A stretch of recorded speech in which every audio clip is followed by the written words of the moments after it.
Good morning. Welcome to today's episode of Smell the Coffee. This is the show where we cover interesting topics, media buzz, and current events. And as always, because you've got to have your Java, tune in to Smell the Coffee. Hello, and welcome to today's episode of Smell the Coffee. I'm your host, Rocky Linguino, and today I'm starting off my new season of Smell the Coffee, where we talk about interesting topics, media buzz, and current events. I'm going to go ahead and start off this season covering the Ferguson deal.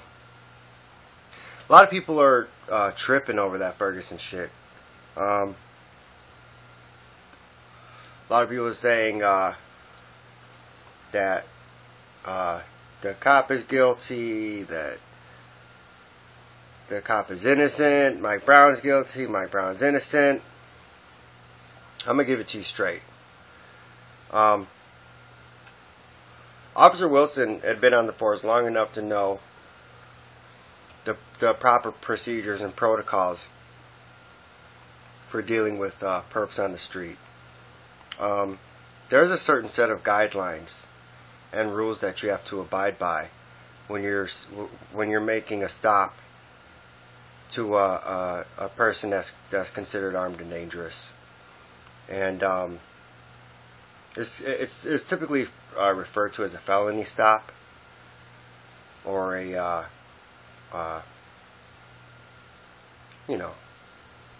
you've all seen it on cops. You've seen what they do when they're confronting a person that's just been reported that's suspected of just having been committed a violent crime. Their protocol is to alert the units in the area that they've spotted the suspect in the first place, and make them aware of the location. Plan the confrontation, plan the stop, wait for backup, and then from a distance establish cover. Typically they kneel behind their squad car door, draw their weapon, and from a distance begin to command the perpetrator. That's proper police procedure and protocol for stopping a person that's considered armed and dangerous. That's not what Officer Wilson did. Instead, he didn't even have a partner with him, as far as I know. He tried to stop Michael Brown himself. And whether or not Michael Brown got confrontational with him, or hostile with him, or tried to fight his way out of getting arrested, maybe he did. Let's assume that Michael Brown was as bad as everyone says he is, that he was a big bully and that he was out to commit crime. Well, I mean, that's what cops should expect when they're stopping a violent offender. And that's why those protocols are in place. Instead, he chose to ignore his training and go commando on Mike Brown. And then when the worst case scenario played out, he overreacted. So the bottom line is, the police officer whose salary is subsidized by our tax dollars apparently wasn't efficiently trained enough to properly execute the protocols of his job. And he's guilty of that. He's guilty for everything that played out in the scenario after that, because he didn't properly do his job. Mike Brown was doing what he was supposed to do. He was being a criminal. Okay? That's what criminals do. That doesn't mean that he deserved to die. Now, they're saying that he was reaching for the officer's weapon, this and that. Even the officer said out of his own mouth that after the first shot went off, Michael Brown retreated from the vehicle. He was 35 or 40 feet away before he started to charge him. That's plenty of time to get off a leg shot. Officer Wilson shot Mike Brown about his torso and then finished him off with a headshot. That's not shooting to immobilize. That's shooting to kill. And he said he did it in self-defense. Was he going to scare him to death from across the street? 35 to 40 feet? An unarmed man? He went on to claim that Michael Brown was reaching for a weapon. If Michael Brown had a weapon, he wouldn't be trying to take yours. Common sense, you know. He even said himself that he thought about whether or not he could shoot him, which tells me that he wasn't truly in fear for his life. Because if he had time to have that thought, then he had time to think twice about his next actions. So, at the end of the day, he's guilty. And we keep letting these cops off. And that's why people are pissed off. You know, one thing I have seen in the media is the media is taking this whole thing and they're spinning it, and they're pushing a race agenda to the public. I haven't heard the type of language that they're using in the media used in the media in a long time. They're referring to people by race. They're referring to people as black people, white people this, black people that. And when you start to use that type of language and you start to refer to human beings as being in different categories, then you start to create those lines. You start to incite racism when it wasn't there in the first place. It wasn't about race in the first place. It's about brutality. It's about these McDonald's cops who aren't properly trained or just don't care to follow their training, putting them in positions of power, and then giving them ultimate authority to do whatever they want, and paying for it. We're paying for it. People are saying Michael Brown was a good kid, that he was going to go to college, this and that. I don't know. I mean, honestly, judging by the surveillance video, he seemed like a bit of a bully. He really, he threatened the store owner. He took the merchandise that he took.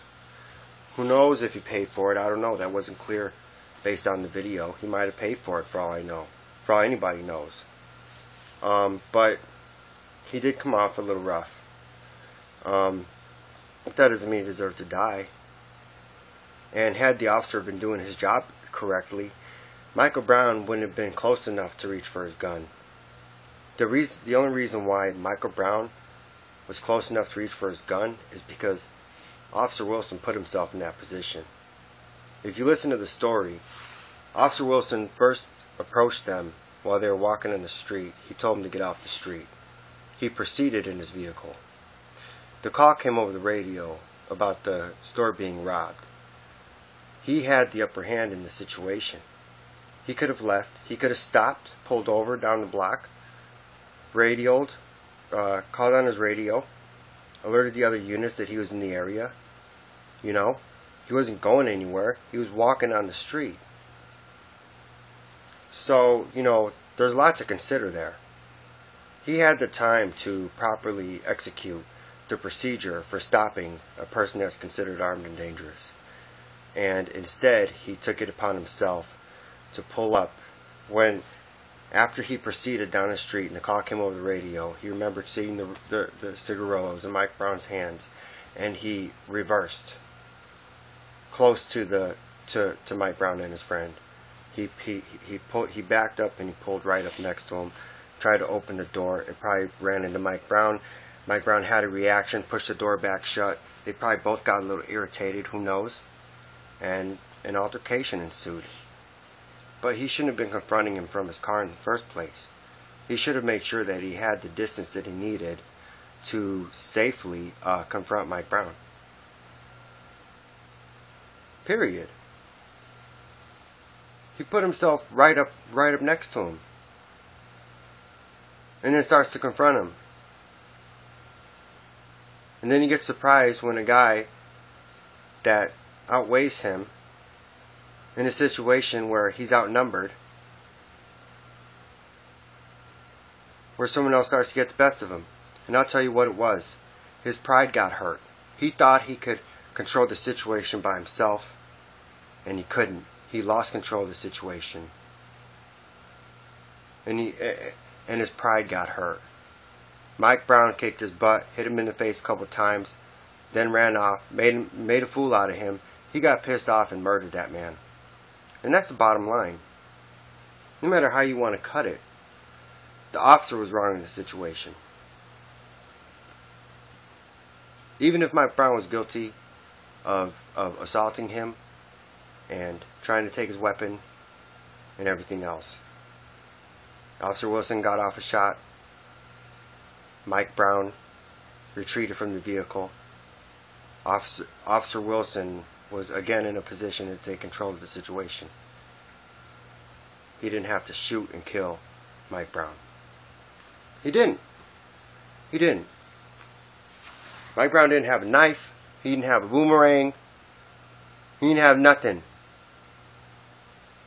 but 35 feet of air between him and Officer Wilson.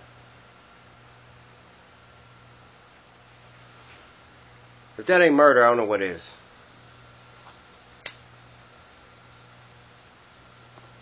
That's my show for today. Subscribe.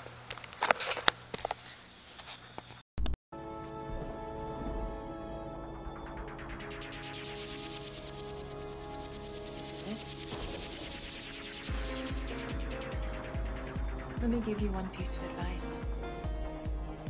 Be honest. He knows more than you can imagine.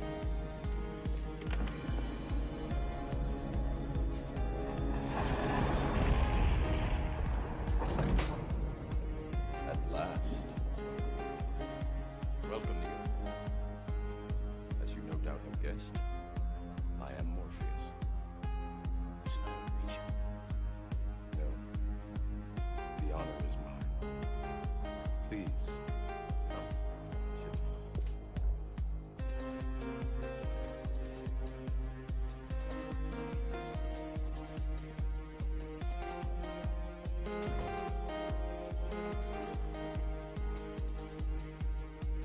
I imagine that right now you're feeling a bit like Alice, tumbling down the rabbit hole. I can see that. I can see it in your eyes. You have the look of a man who accepts what he sees because he is expecting to wake up. Ironically, this is not far from the truth. Do you believe in fate